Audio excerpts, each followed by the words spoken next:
안녕하세요. 사연 읽어주는 남녀입니다. 오늘도 와주셔서 감사드리며 그럼 오늘의 사연 바로 시작해 보겠습니다.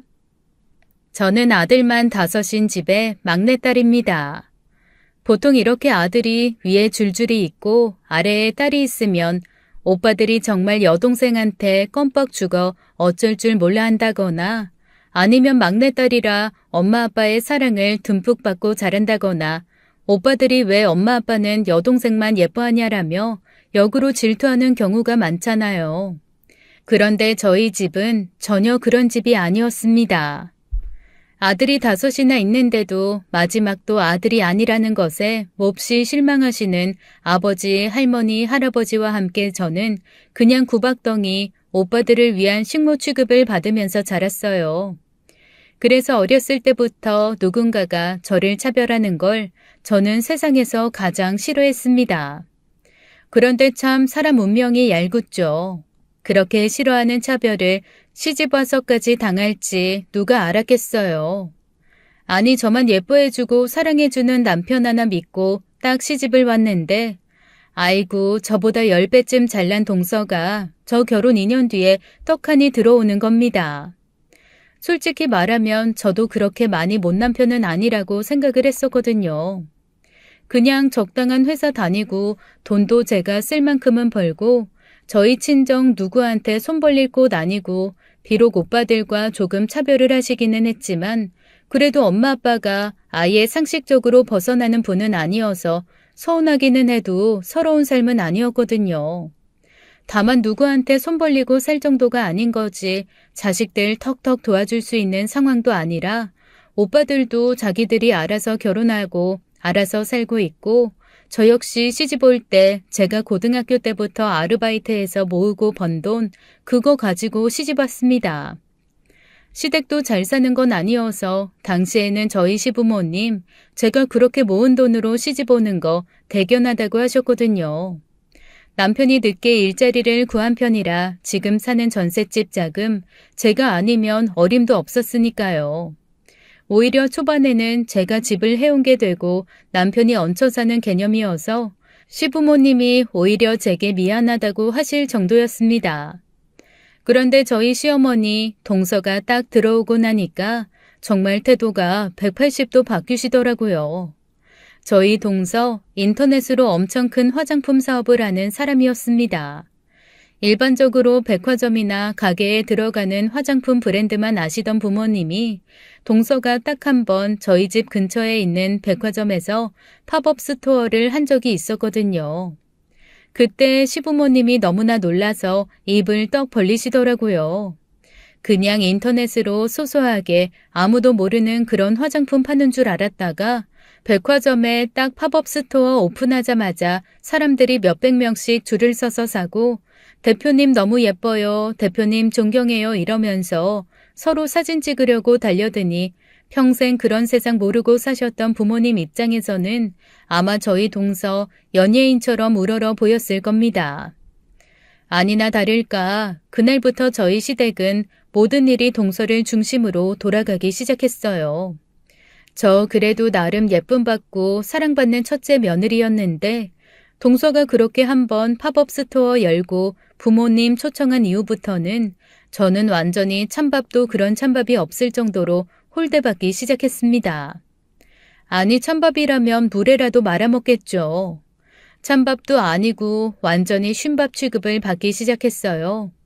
게다가 남편도 무슨 바람이 불었는지 은근히 저를 무시하기 시작하더라고요.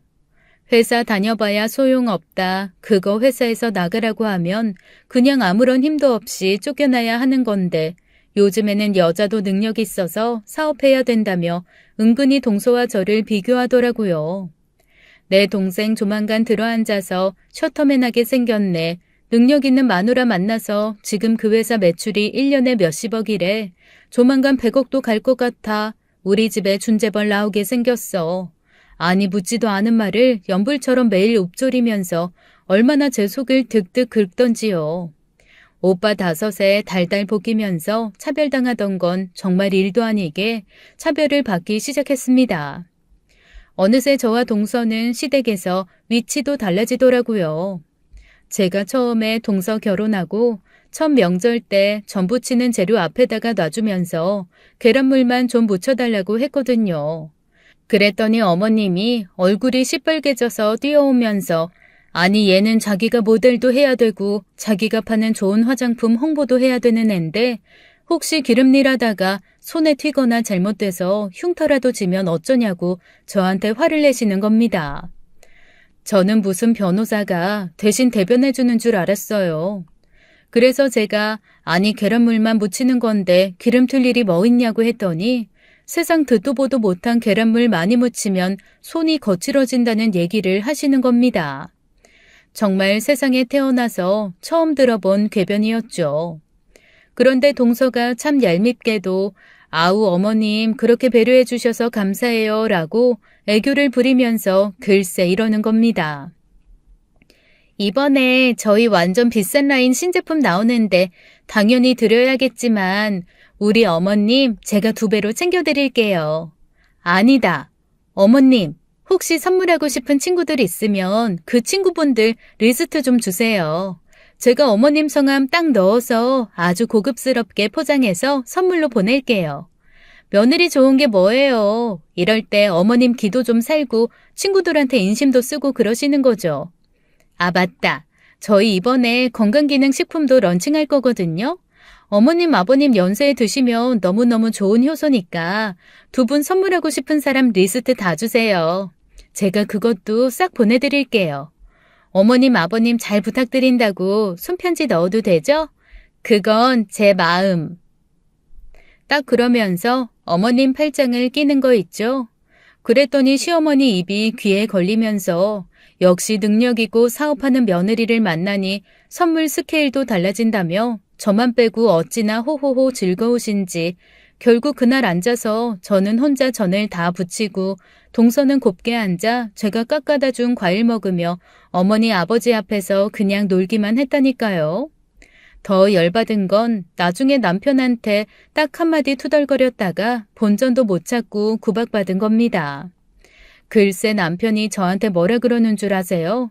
억울하면 저도 기초자금 모아서 사업하래요. 그러면서 뒤에 한마디 붙이는 겁니다. 하긴 넌 하려고 해도 못하긴 하겠다. 사업도 아무나 하냐? 다 능력 있고 뭐 그래도 보고 배운 거 있고 그래야 사업을 하지. 장인어른 평생 마이너스 손이었다며 뭐만 하면 망하시는 분. 에휴 그래. 넌 그냥 남의 돈 받으면서 직장이나 다녀. 아니 사람이 어쩌면 같은 상황을 가지고도 이렇게 확 변할 수가 있나요? 그 전에 제가 친정아빠가 이런저런 사업하다가 다 말아먹고 지금 하고 계신 마지막 사업은 그래서 크게 안 키우고 안정적으로 하시고 있다 이런 얘기를 할 때 남편이 그랬었거든요. 사람이 한번 실패하면 그걸로 무너지게 되어 있는데 저희 아빠 참 훌륭하시다고요. 그래도 가족들 위해 포기하지 않고 끝까지 버티며 일하시는 거 너무 존경스러운 부분이라고요. 그러면서 사람이 한번 사업의 맛을 느끼면 자꾸 확장하고 싶은 욕심을 이기는 것이 가장 힘든 건데 그거 이겨내고 이렇게 현상 유지 충실하게 하시는 거 참 대단하다며 저한테 그런 아빠 자랑스러워 하라고 했었거든요. 사실 그때 그렇게 말해주는 남편에게 너무 고마워서 눈물 나는 걸 꾹 참았던 기억이 있는데 아니 똑같은 사실이 어떻게 동서 출몰 이후 능력 없는 아빠 밑에서 배운 게 없어 사업도 못하는 반푼이 취급을 받는 데 쓰인답니까? 친정까지 딱 건드리고 넘어가니까 제가 진짜 못 참게 화가 나더라고요. 네, 동선의 친정 아주 잘 삽니다.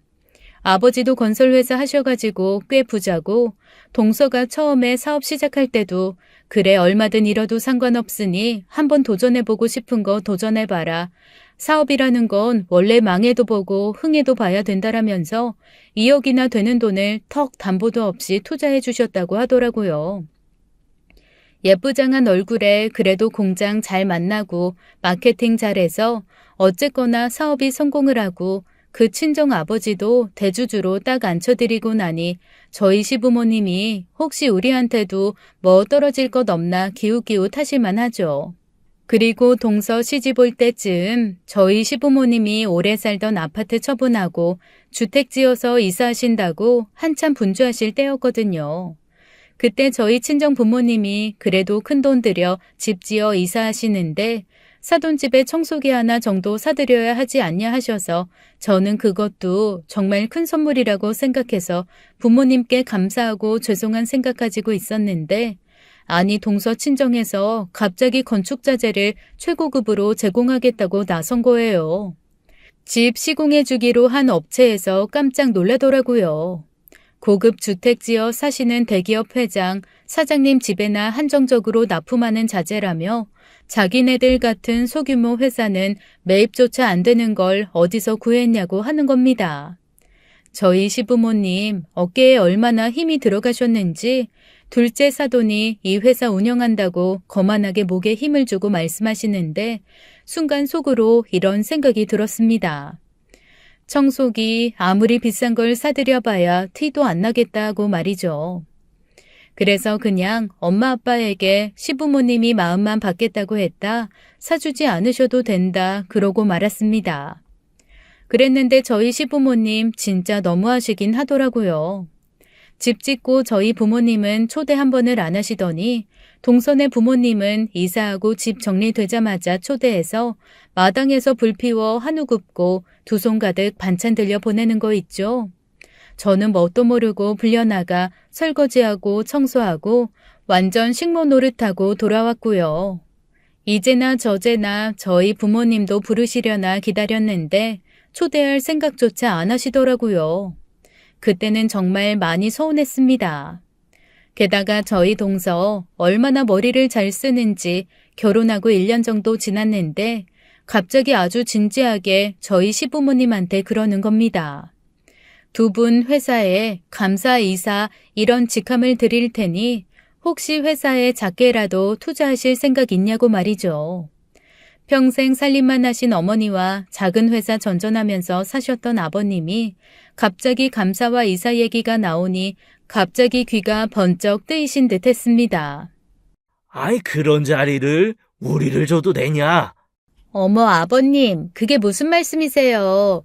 이제 우리 가족이잖아요. 제 회사가 곧 아버님 회사고 어머님 회사죠. 그런데 말로만 아버님 회사, 어머님 회사라고 하는 거 너무 뻔세 없으니까 두 분 그래도 서류상으로 저희 회사에 발 하나씩 담그시는 거 좋지 않겠어요?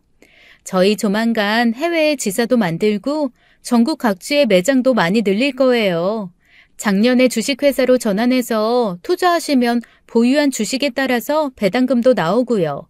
주식 오르면 아마 그것만으로도 생활비 되실걸요? 어머님, 아버님, 저랑 같이 경영한다 생각하시고 투자해 주시면 돼요. 어머, 그러면 당연히 투자해야지. 평생 월급 쪼가리만 믿고 살다가 이런 기회 줘서 너무 고맙다. 네가 귀인이다, 귀인이야. 동서의 말에 홀딱 넘어간 저희 어머님, 아버님은 그때부터 없는 재산 득득 긁어모으기 시작하셨습니다. 근데 저는 뭔가 느낌이 이상한 거예요. 사실 저희 오빠 5 중에 3명이 사업하거든요. 2명은 얌전히 회사 다니고요. 그런데 저희 아버지도 계속 사업했다가 망했다가 하신 분이잖아요. 제가 직접 회사 경영을 하지는 않았어도 집에 있는 남자 6이 앉으면 사업 얘기, 회사 운영하는 얘기를 해댄 세월이 10수년입니다.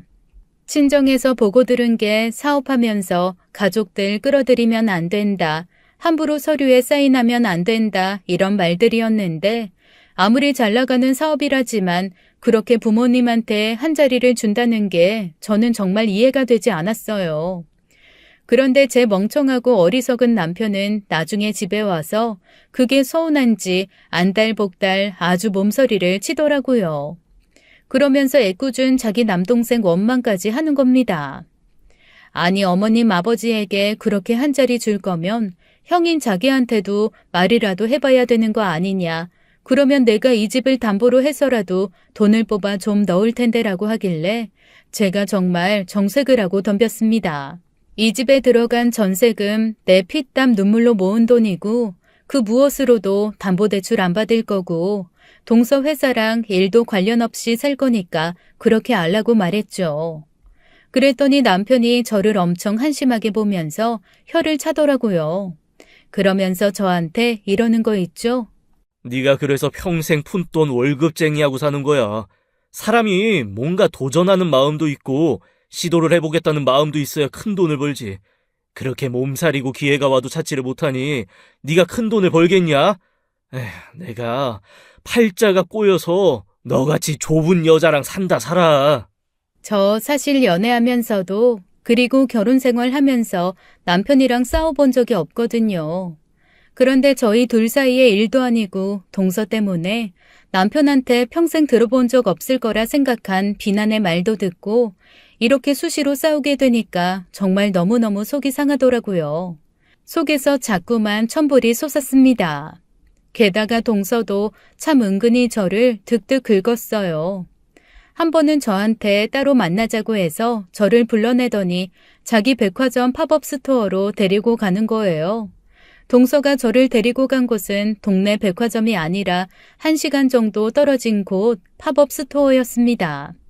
그러더니 은근히 저한테 박스 좀 날라달라, 이것 좀 해달라 일을 시키다가 여기서 시험 모델 좀 해달라 하면서 슬그머니 더 많은 일을 떠맡기는 거 있죠. 그래서 제가 처음에 박스 한두 개는 호의로 날라주다가 그 이후에는 나 뒤에 일정이 있어서 가봐야 된다라고 했어요. 그랬더니 동서가 딱 정색을 하면서 일당 챙겨드릴 테니까 좀 도와달라고 맨날 가족이라고 한 발 담그고 싶어 하고 서방님 같은 경우 자기한테 은근히 문자 보내서 회사에 어떻게 좀 투자할 방법 없냐고 물어보는데 형님이 이런 식으로 하시면 자기가 해주고 싶은 마음이 들겠냐고 저한테 딱 면박을 주는 겁니다. 그런데 주변에 둘러있던 직원들이 저를 위아래로 훑어보면서 정말 무슨 넉마주의가 구걸하러 온 것처럼 쳐다보고 있는 거예요. 너무너무 자존심 상하고 싫더라고요. 그래서 그거는 남편이 알아서 할 문제고 나는 상관없다. 나는 그냥 오늘 뒤에 약속이 있어서 가봐야겠다고 했습니다. 그리고 혹시 이게 목적이었으면 그냥 다른 사람 구해보라고 말하고 휙 돌아서서 나와버렸어요. 그런데 정말 집에 들어가기 싫은 거예요.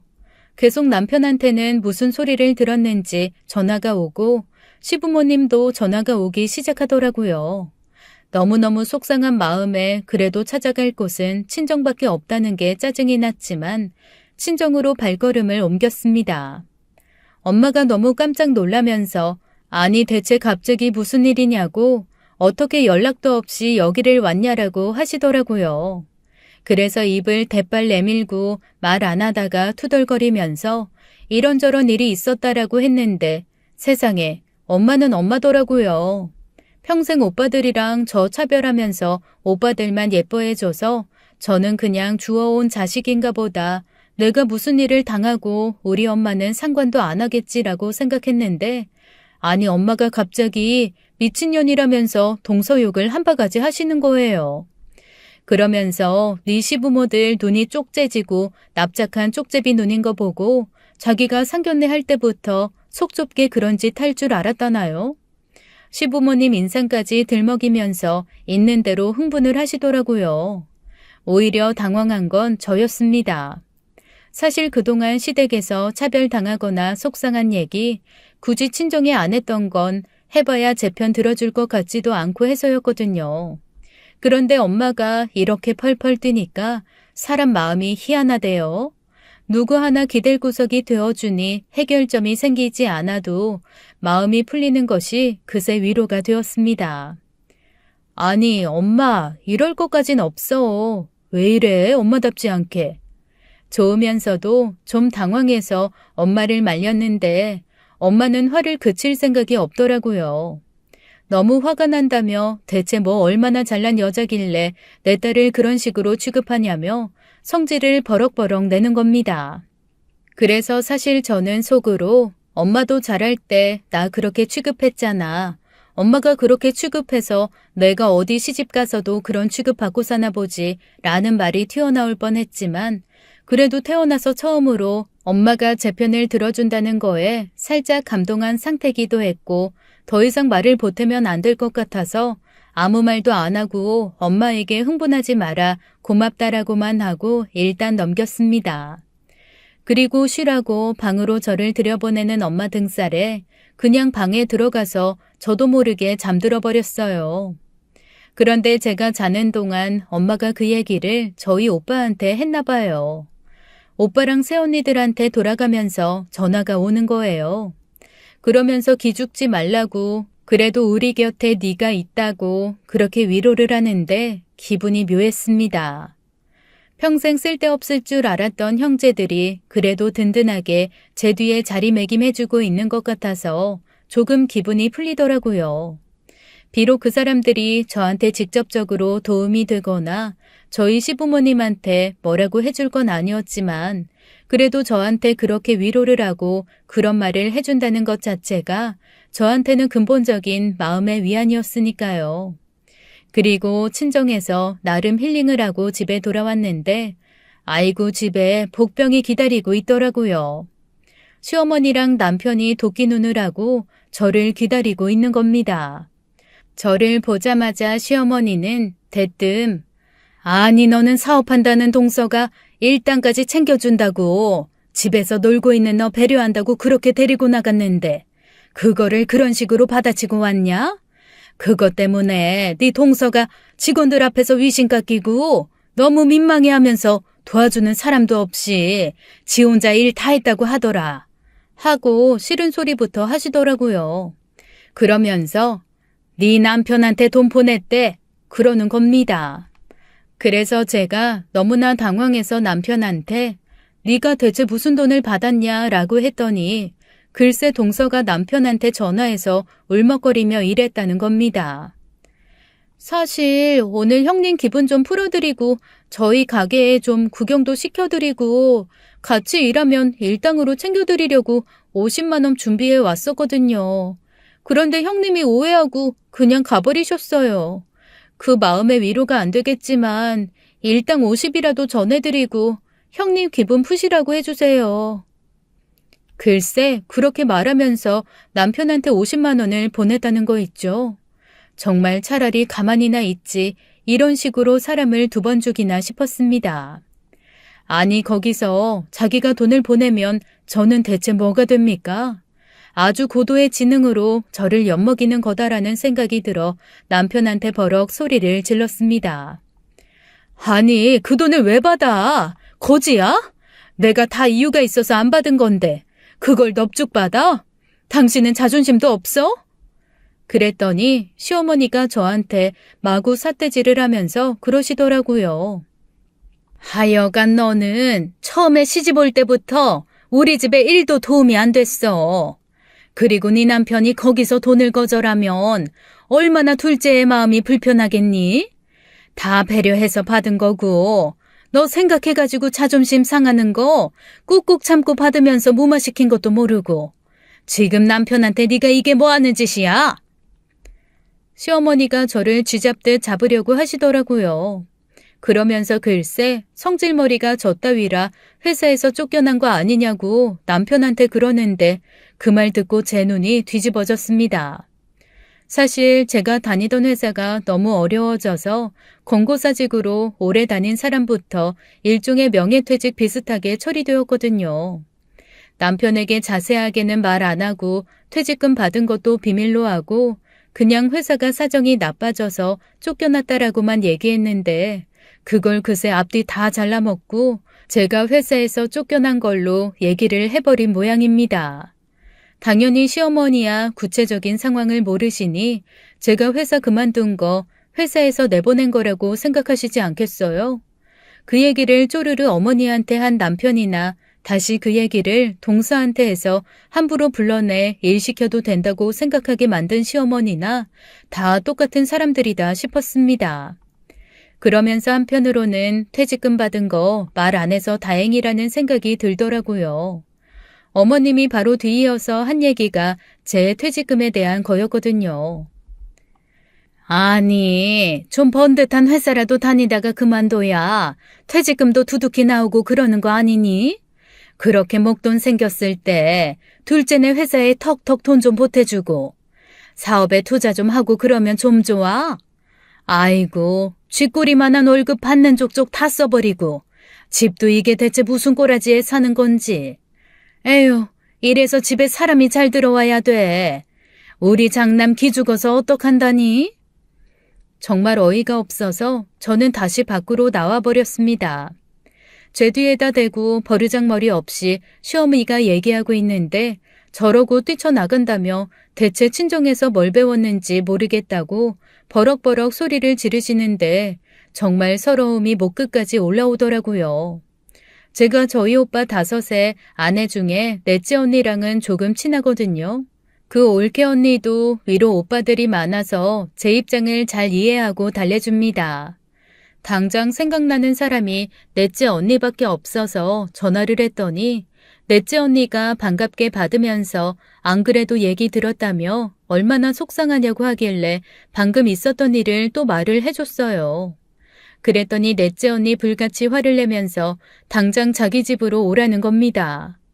남편이 싹싹 빌기 전까지는 절대 집에 들어가지 말라고 저한테 씩씩거리며 화를 내더라고요.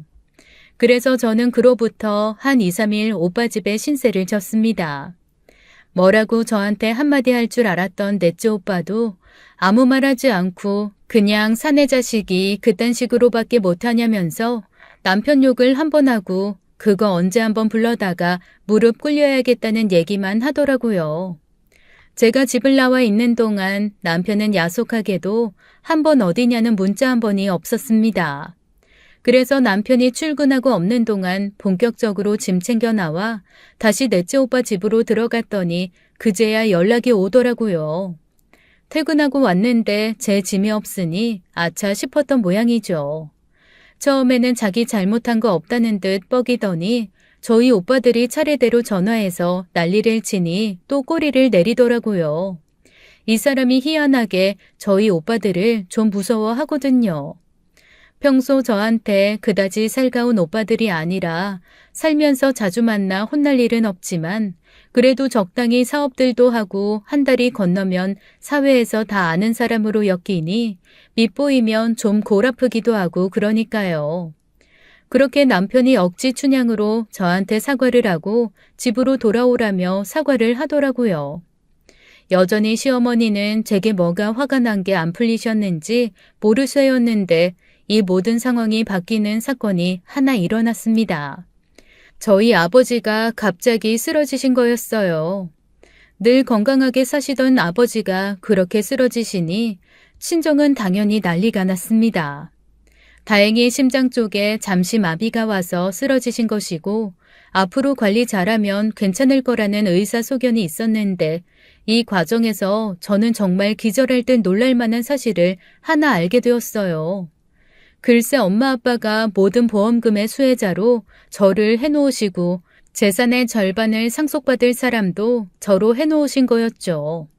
너무 놀라서 제가 이게 대체 무슨 일이냐고 했더니 글쎄 오빠들이 그러더라고요. 우리도 알아. 너 우리 때문에 구박덩이처럼 살고 힘들었던 거.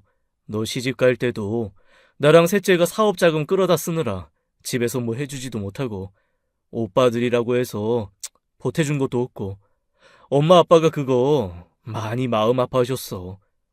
우리야 장가 갈 때 그래도 엄마 아빠가 집도 보태주고 사업 자금도 모은 돈 많이 대주셨는데 넌 진짜 혜택 본 거 없잖아. 맞아요. 오빠들이라고는 해도 다 철딱선이 없어서 아가씨가 고생만 했죠 뭐. 이거 우리 며느리들도 다 동의한 거고 아가씨는 아가씨 받을 목 받는 거니까 마음 쓰지 마요. 미안하다. 진작에 네 주머니 든든하고 뒷배 든든했으면 네가 시댁에서 그렇게 기죽지 않았을 텐데 우리가 잘못했다. 저 그날 살면서 제일 많이 울었던 것 같습니다. 갑자기 수억 되는 돈이 생길 일이 발생해서가 아니라 자라면서 늘 외롭고 기댈 곳 없는 쓸쓸함에 힘들어했는데 그게 해소되는 느낌이었거든요. 그러면서 오빠와 언니들은 저에게 신신당부를 했습니다. 이렇게 돈이 생긴다는 얘기를 저한테 하지 않았던 게 그동안 제가 물색 없이 무슨 일만 생기면 남편한테 홀랑홀랑 얘기를 해버리는 게 불안해서였다고 하더라고요. 그런데 지금처럼 남편에 대한 의심도 한 번쯤 할 줄 알게 되고 세상이 녹록지 않음을 알게 된 시점에서는 말해줘도 될 것 같아서 얘기해주는 거라며 돈이 생겼다는 거 남편이 알게 되면 어떤 식으로 나올지 모르니까 일단은 저만 알고 있으라고 했습니다. 저도 절대 남편한테 말할 생각 없다고 고개를 설레설레 저었어요. 그런데 저희 오빠와 새언니들 그리고 저의 생각은 얼마 뒤 아주 옳은 것이었다는 것이 판명이 났습니다. 동서의 회사가 해외 지사를 만들겠다고 확장을 하던 참이었잖아요. 그런데 갑자기 그 해외 쪽에 문제가 크게 생겨서 그동안 여기저기서 끌어서 냈던 자금도 돌려받지 못한 채 회사가 휘청이며 어려워지는 상황이 된 거였어요. 그쪽에 물건을 가져다 대려고 중국에 있는 공장에서 대량 생산했는데 생산 비용을 주지 못해 물건이 묶여 있다고 했습니다. 그런데 해외 쪽에서는 일단 물건을 받아야 다른 허가를 내줄 수 있다. 그전에는 그 어떤 수익 창출도 불가하다고 통보를 해왔다고 하더라고요. 한두 푼도 아닌 물건값을 어떻게든 마련해서 선불로 지불하고 공장에서 물건을 생산 완료한 후에 보내야 해외 지사 설립이 완성되는 상황이었던 겁니다. 만약 정해진 시간에 물건을 보내지 않으면 해외 지사가 무산될 위기에 처하고 여기에 투자했던 사람들에게 투자금도 다 돌려줘야 되는 상황인 거죠. 게다가 그쯤 소셜미디어에서는 동선의 회사 제품에 대한 안 좋은 얘기가 조금씩 나오기 시작하더라고요. 조금 규모 있게 진행을 했으면 모르겠는데 동서가 확실하다고 굳게 믿고 많은 일을 좀 무리스럽게 일을 진행시켰던 모양이에요. 항상 물 들어올 때 노저어야 된다며 돈 벌 수 있을 때 크게 투자해서 크게 땡기는 게 사업이라고 뻐기더니 결국 한풀 꺾이는 때가 오더라고요. 그러거나 말거나 저는 상관없다 하고 가만히 있었죠. 그런데 갑자기 시어머니가 저한테 전화를 해선 그러시는 거예요. 그동안 저한테 통 연락 없으시고 동서랑 붙어 다니면서 여기저기 동서 자랑하느라 바빠서 연락도 안 하던 분이 능력 없는 큰며느리한테 왜 전화를 하셨나 싶어서 퉁명스럽게 받았습니다. 그랬더니 대뜸 저한테 그러시는 거예요. 저희 집 전세금 빼가지고 동서 회사를 도와주라고요. 저는 처음에 제 귀를 의심했습니다. 아니 대체 제가 동서한테 무슨 빚이 있어서 제 전세금까지 빼서 동서를 도와줘야 되냐고 저는 그럴 생각이 없다고 했죠. 그랬더니 시어머니가 하시는 말씀이 아주 가관이더라고요. 지금 동서의 회사가 어려워서 네 주제로는 살 수도 없을 만큼 주식값이 떨어졌다. 이렇게 쌀 때 투자해서 주식 좀 많이 사놓고 나면 나중에 올랐을 때 네가 얼마나 이익이겠냐. 이거 가족이니까 알 수 있는 정보지 남들은 알지도 못해 투자도 못한다며 이렇게 좋은 기회를 차버리는 바보 멍청이 취급을 하시는 겁니다. 아니 제가 정말 바보인 줄 아시는 걸까요? 누구나 아는 대기업도 아니고 고작 인터넷에서 화장품 몇 개 팔면서 큰 회사 제가 뭘 믿고 지금 상황 안 좋은 거 뻔히 알면서 투자를 하겠어요. 잘 나갈 때도 안 하던 투자 망해간다는 소문 자자한데 할 리가 없잖아요. 그래서 저는 동서 회사가 아무리 나중에 10배, 20배로 제 돈을 불려서 갖다 준다고 해도 저는 지금 제가 살고 있는 이 집을 저당 잡혀서까지 동서를 돕고 싶지 않다고 했죠. 그리고 전화를 매몰차게 끊어버렸습니다. 이후에 시어머니가 계속 전화하는 거 받지도 않았어요. 그런데 제 멍청한 남편이 그날부터 저를 들들볶기 시작하는 겁니다. 자기도 양심이 있고 생각이 있으면 이 집에 들어간 돈이 자기 돈이 아니라 제 돈이라는 걸 잘 알고 있잖아요. 그러니 자기 멋대로 뭔가 하지는 못하는데 계속 어머니한테 무슨 사주를 받았는지 이 집 빼서 우리는 조금 작은 집 월세로 잠깐 옮기고 동서한테 이 돈을 주자고 계속 저를 꼬시는 겁니다. 제가 오죽하면 너 혹시 네 동생 아내랑 바람이라도 난 거냐? 대체 왜 그렇게 그 여자 잘 되게 해주려고 목숨을 거냐 그랬더니 또 저한테 쓸데없는 의심에 더러운 생각한다고 펄펄 뛰면서 저 같은 여자랑 못 살겠다며 막 소리소리를 지르더라고요. 그래서 저도 그랬죠. 나도 너 같은 놈이랑 못 산다. 그럼 우리 이쯤에서 갈라서자. 대신 집은 내가 해왔으니 이건 내 거다라고 했더니 남편이 그제서야 우물쭈물하며 꼬리를 내리는 겁니다. 결혼해서 사는 동안 남편이 가게에 기여한 거 거의 없거든요. 쥐꼬리만한 월급 저랑 비슷비슷하게 받아서 저랑 같이 똑같이 나눠내며 살림하는 데 썼고 오히려 저 몰래 시댁에 돈 갖다 주고 살림 사준 거 다 알고 있습니다. 게다가 전셋집 명의는 제 거니까 만약에 이혼을 한다고 해도 일부 나눠주기만 하지 거의 대부분 재산 분할 안 해줘도 되는 상황이기 때문에 남편으로서는 큰 손해고 저로서는 사실 그 정도 재산 분할해서 떼주고 그 돈으로 제 인생 구제했다고 생각하면 나쁘지 않다라고 생각할 만한 금액이거든요. 그런 생각을 하니 남편에게 기죽지 않고 이혼하라는 말을 신나게 지를 수 있었습니다. 그리고 솔직히 말하면 제가 그렇게 남편한테 당당할 수 있었던 데는 뒷배경에 저희 엄마 아빠 그리고 오빠와 새언니들이 마련해준 예비 자금들이 있었기 때문이었죠. 이래서 사람이 뒷배가 든든해야 된다고 하나 봐요. 제가 그렇게 세게 나오니까 남편이 움찔하더라고요. 그리고 그날부터 남편과 시어머니의 유치하고 치사한 공세가 시작됐습니다. 제가 회사 그만두고 집에 있다고 했잖아요. 시어머니가 저를 정말 이틀에 한 번꼴로 불러내서 집 청소시키고 시장에서 배추며 무며 듬뿍 사다가 대체 누가 먹는다고 김장을 한 보따리씩 하게 했습니다. 죽어라고 배추 절이고 무 절여서 기껏 김치 담가두면 또 이거 많아서 다 못 먹는다고 주변 사람 나눠주며 쓸데없이 일 시키는 게 분명한 일이 계속 반복되었어요.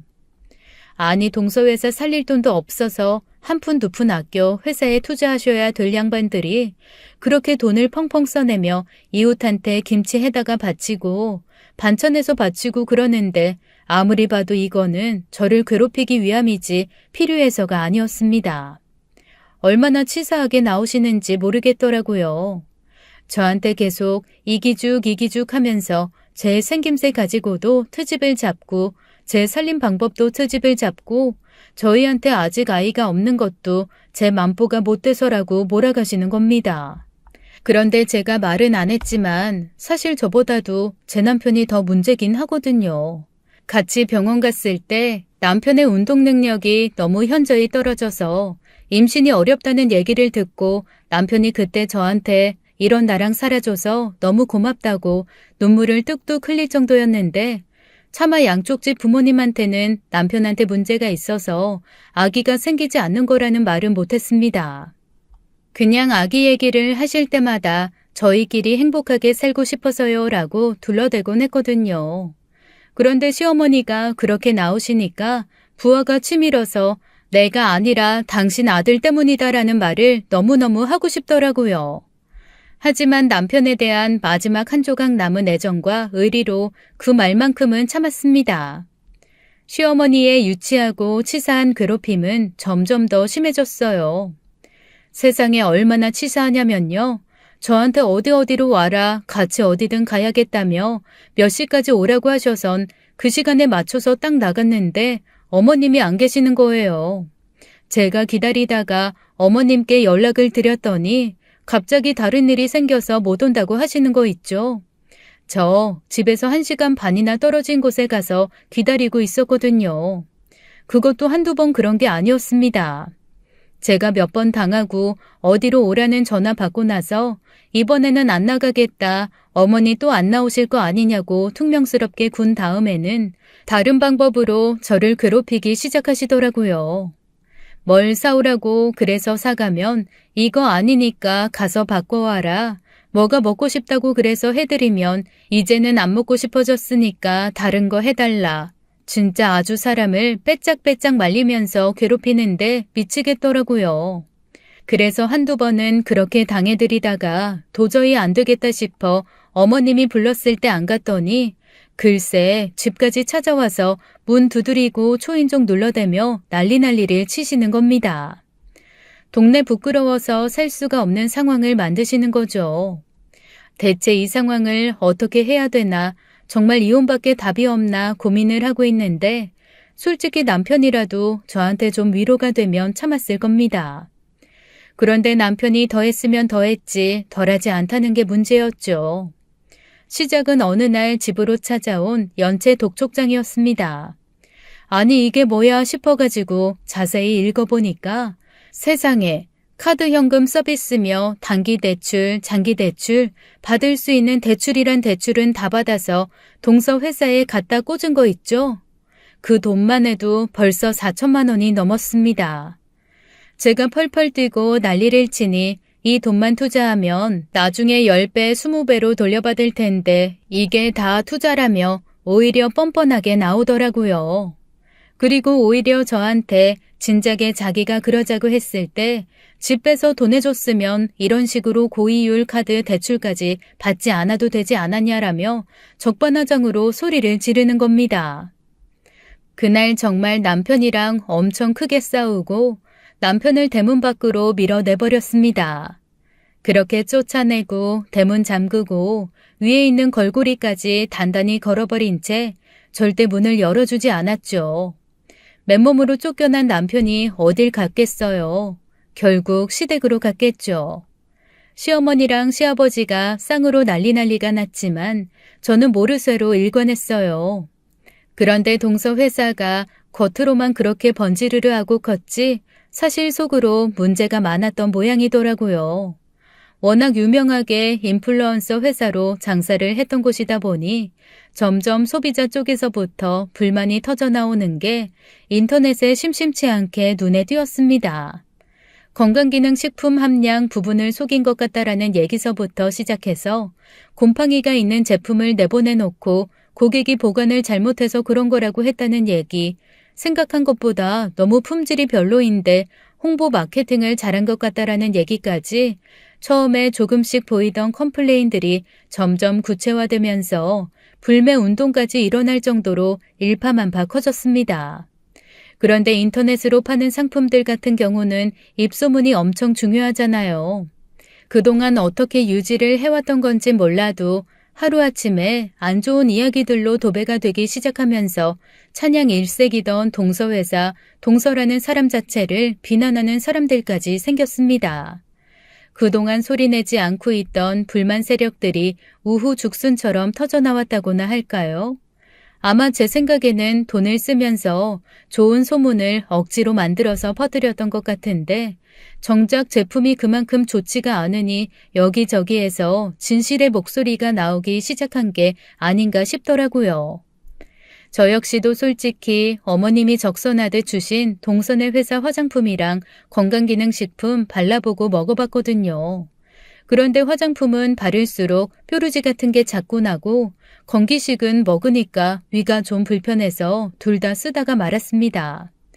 어머님이 너무 좋지 않냐고 계속 물어보시는데 괜히 저한테는 안 맞는다고 하면 애가 촌스러워서 그런 것도 제대로 못 즐긴다고 또 구박을 들을까봐 그냥 좋더라, 잘 맞더라 하고 말았거든요. 그런데 저 같은 사람이 한둘이 아니었던 모양이더라고요.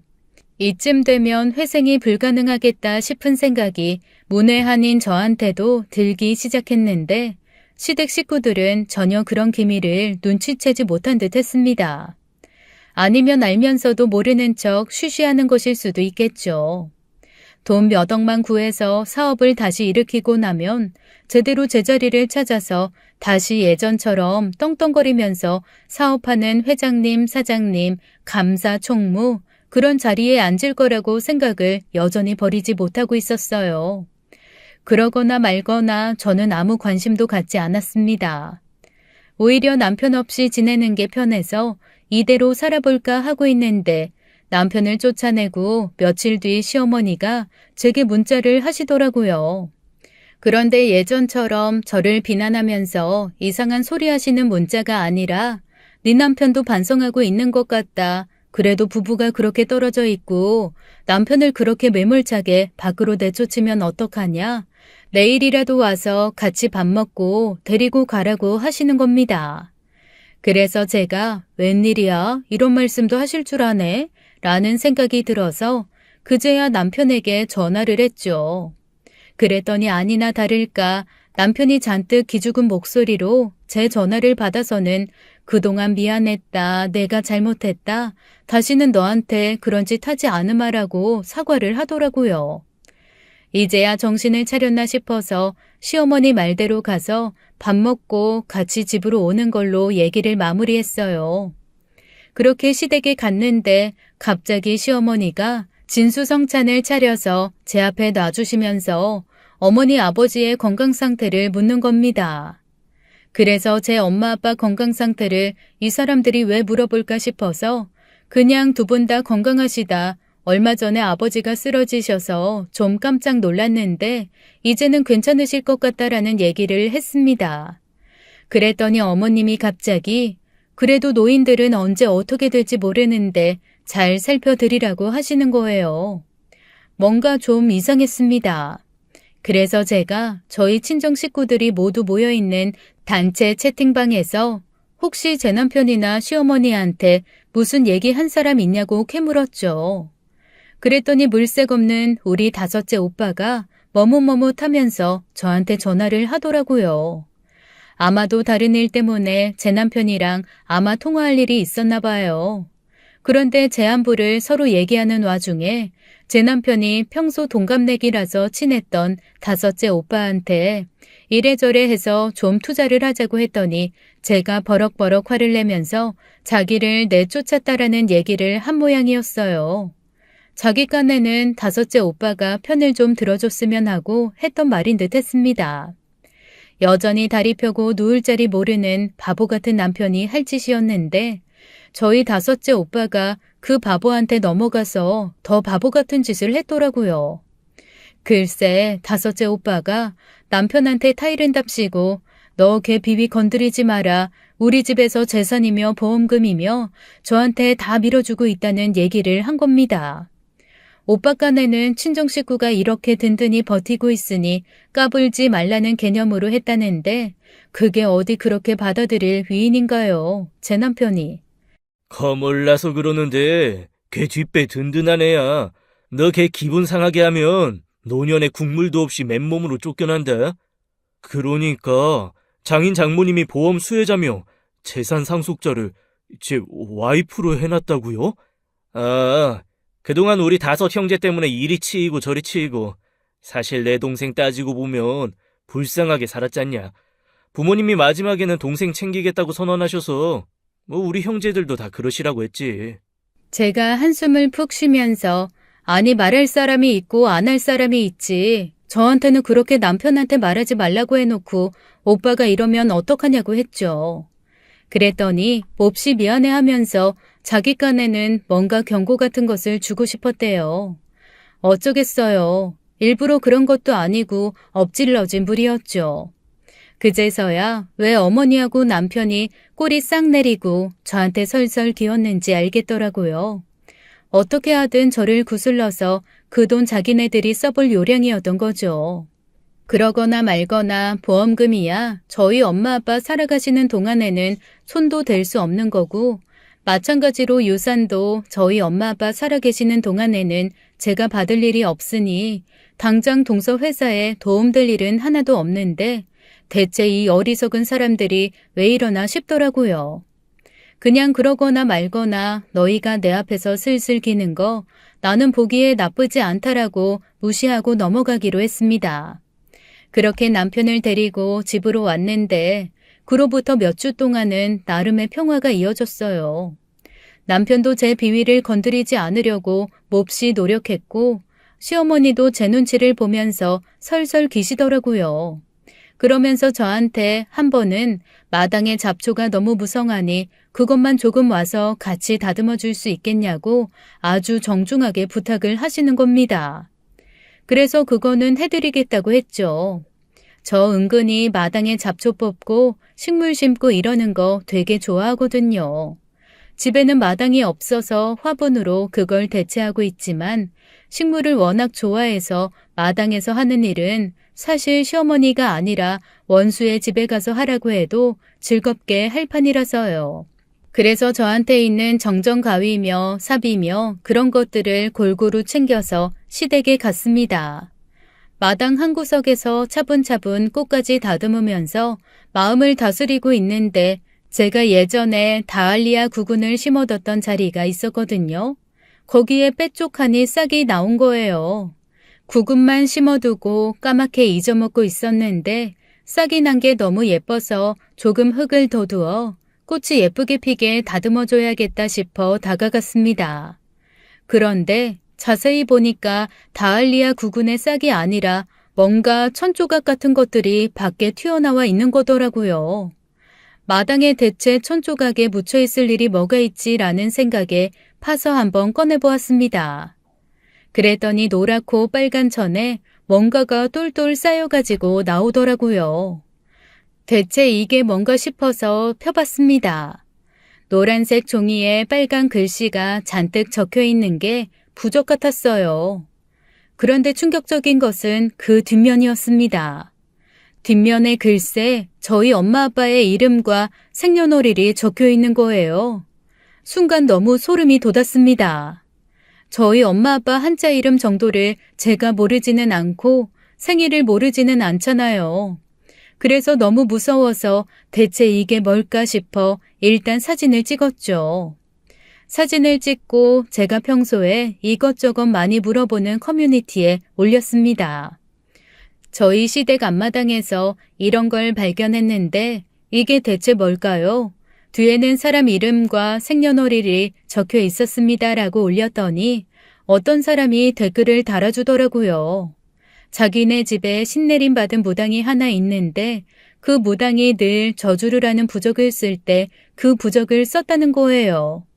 그러면서 뒤에 사람 이름과 생년월일이 적혀 있으면 그 사람들이 빨리 큰 병을 얻거나 우환으로 세상을 떠나기를 기원하는 부적이라는 거죠. 너무 소름이 끼쳤습니다. 사고나 병으로 저희 엄마 아빠가 죽기를 원하고 쓴 부적인 거잖아요.